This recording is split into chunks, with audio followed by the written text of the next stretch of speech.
ми след рекламата в очакване на поредното видео на Петър Дочев.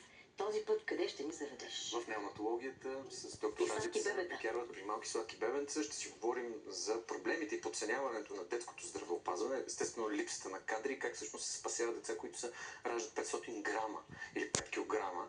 Говорим с доктор Ралица Бекярова. Предлагам да гледаме, а след това, ако нещо ви е интересно, ще да уточним. Хайде!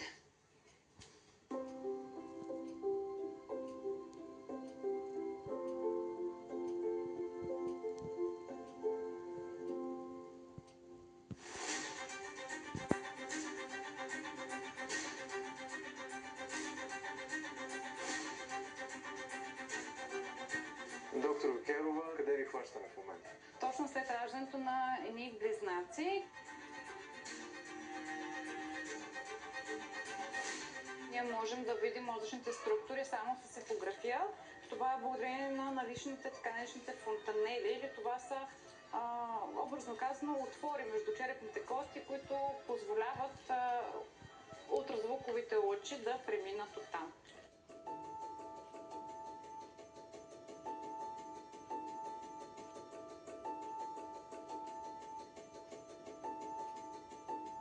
Добре дошъл на този свет. Айде, огледам си от всякъде. Да знаеш какво те чака.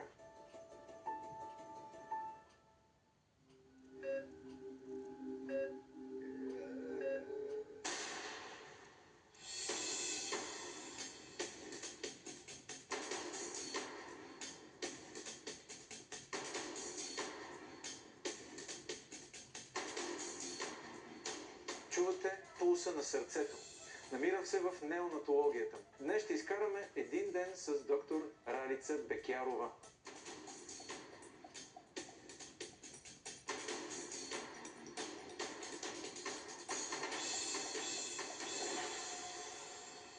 Какъв е пътя от първите стъпки в медицината до началник отделение? До някъде това е късмет, може би, до някъде това е съдба.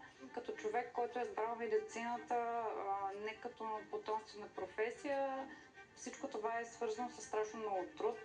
В неонатологията нещата са много, много деликатни. Трябва едновременно да работиш в много ситуации с много голяма бързина, да взимаш решения наистина за секунди.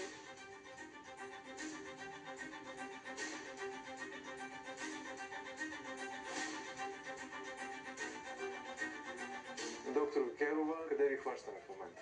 Точно след раждането на едни близнаци, които са две момичета, леко недоносни бебета, но за щастие към момента те имат задоволителна адаптация, стабилни са. Ето ги тук вечките, всеки момент ще ги захраним.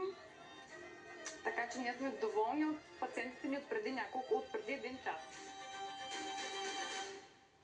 Всяко едно действие, било то процедура, медикамент, лекарско решение или дори грижата за това новородено, впоследствие може да се отрази за неговия живот и като възрастен, и след това за неговото бъдещо поколение, така че ние трябва да сме много прецизни в своите действия. Ние не трябва да мислим само за моментната ситуация. Нашата борба не е просто ние да запазим живота на това човече. Нашата цел е ние да запазим качеството на живота.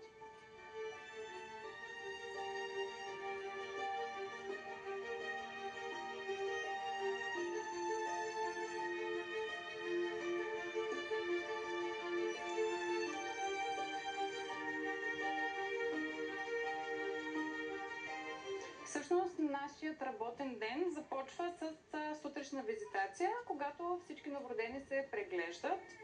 Разбира се, за целта първо трябва да бъдат съблечени. Нашите пациенти ги преглеждаме голички. В случая тук имаме едно бебенце, което е на двудневна възраст. Сега ще се сърди. Стига. Нали сега беше тук? Винаги започна прегледа от главата към петите.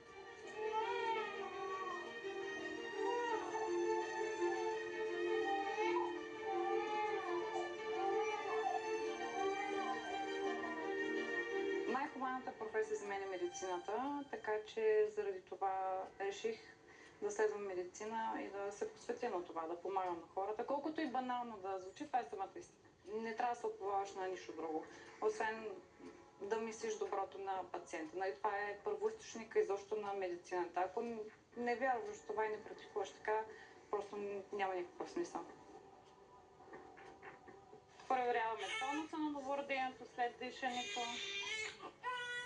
Перфектен тонус. Оглеждаме ги от всякъде до нашите пациенти.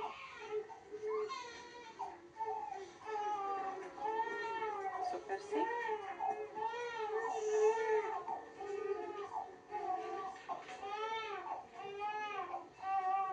Това е едно здраво бебенце, което ще получи стандартните грижи за новороденото през първите си дни и престоя в неонатология. Сега, понеже се е чакала, ще чакаме да я оправи акушерката и тогава ще я претегне.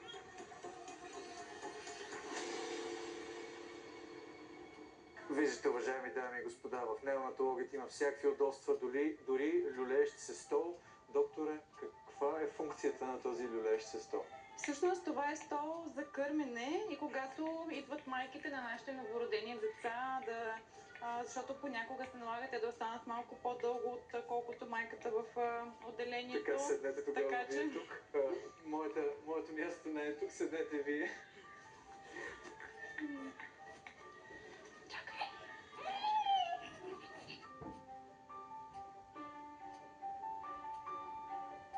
Много странно е, че въпросът сега идва от мен, но кажете, защо кармата не е просто храна, а терапия? Кармата е най-добрата храна за всяко новородено дете. Чрез кармата бебето не получава просто хранителни вещества, получава също така имунитет и разбира се, да не забравяме и емоционалната и психологическа връзка, която се изгражда между майката и бебето по време на кърмене. Този стол всъщност ние го използваме за кърмене или майката просто да си гушне бебето, да го нахрани с формула, ако няма налична кърма. И така, защото за нас няма нищо по-успокояващо от това на майка, нали, да бъде със своето бебе.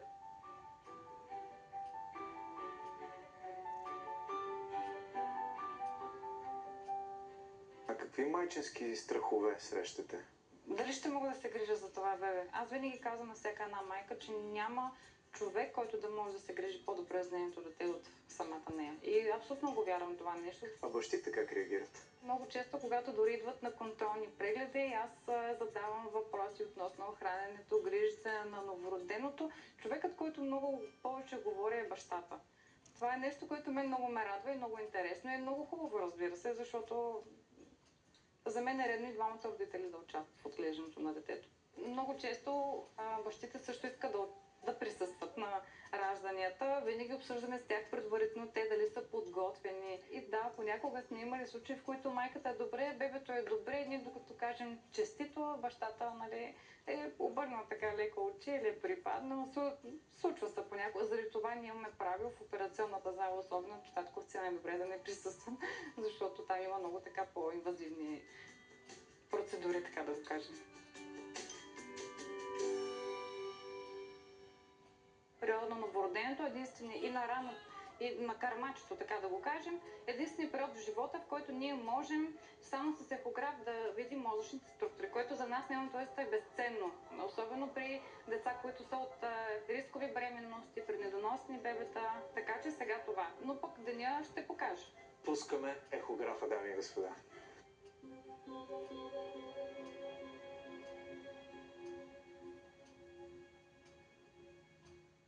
Кои са случаите, които няма да забравите?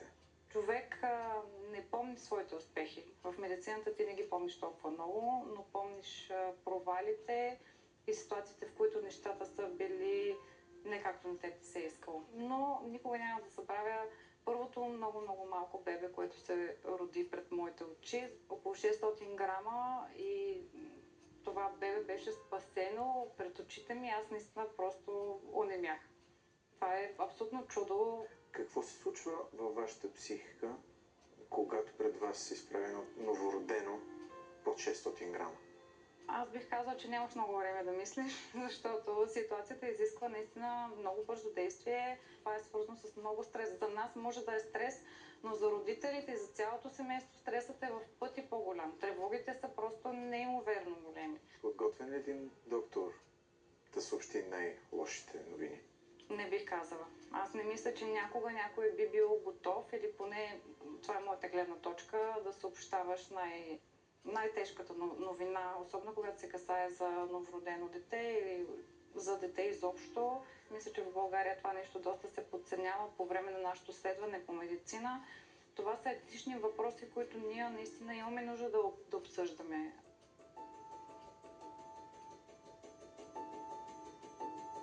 Ние можем да видим мозъчните структури само с ехография. Това е благодарение на наличните, така наречените фонтанели, или това са образно казано отвори между черепните кости, които позволяват ултразвуковите лъчи да преминат оттам.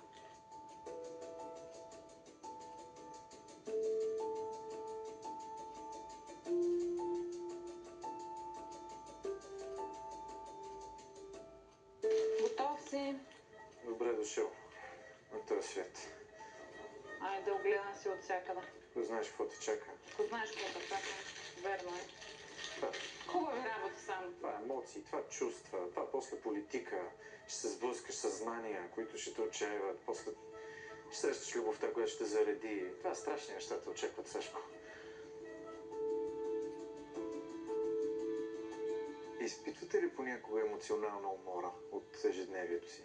О, ежедневно, бих казала. Особено когато говорим за неонатология, за жалост това винаги означава, че има бебета, които не са добре или имат някакви проблеми. Ние сме най-голямата подкрепа на тези родители. Тоест, ние сме хората, които едновременно трябва да гарантираме безопасността на това дете, да ги убедим, че той е в добри ръце, да ги убедим, че това е част от самия процес, например, ако се касае за дадено заболяване. И ние трябва да сме тяхната най-голяма подкрепа. А самите ние, нали, понякога, както всеки човек, всеки е уморен понякога, но ти нямаш право на това нещо. Аз съм направила своя избор и мисля, че когато човек вземе едно решение, трябва да се посвети изцяло на това нещо. Саше, дай да те оправим.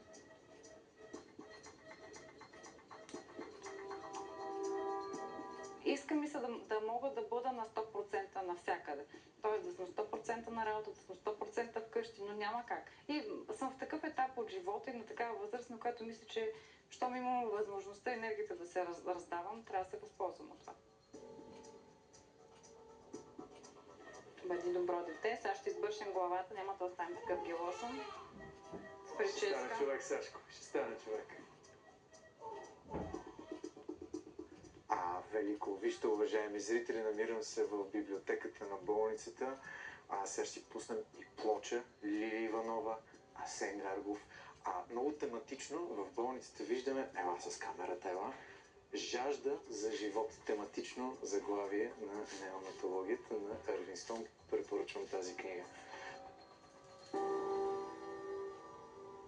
Ако можехте да промените един или два закона в здравната ни система, какви биха били те? Детското здравеопазване до някъде е неглижирано и на мен ми се иска да се залага повече на него. Особено на профилактиката, било то още по време на бременността, да има безплатни скринингови програми за някои заболявания, защото някои от тях са напълно лечими, но хванати късно, има моменти, в които ние не можем да помогнем. Разбира се, ние имаме огромен проблем в неонатологията с кадровия дефицит и не само в неонатологията, в педиатрията също в някои специалности. Това всичко наистина, колкото и жалко да звучи, е обвързано с лошите условия на работа, на първо място, от което е финансовото възнаграждение.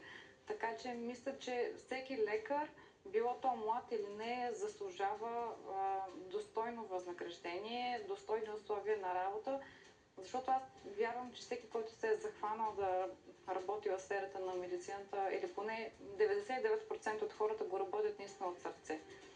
Така че ми се иска да се залага повече на детското здравеопазване. Това е една моя мечта.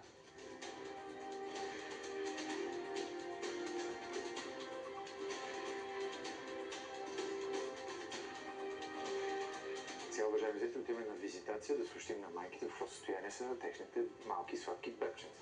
Да. Доктор Викер, обаче разбирам, че тук в болницата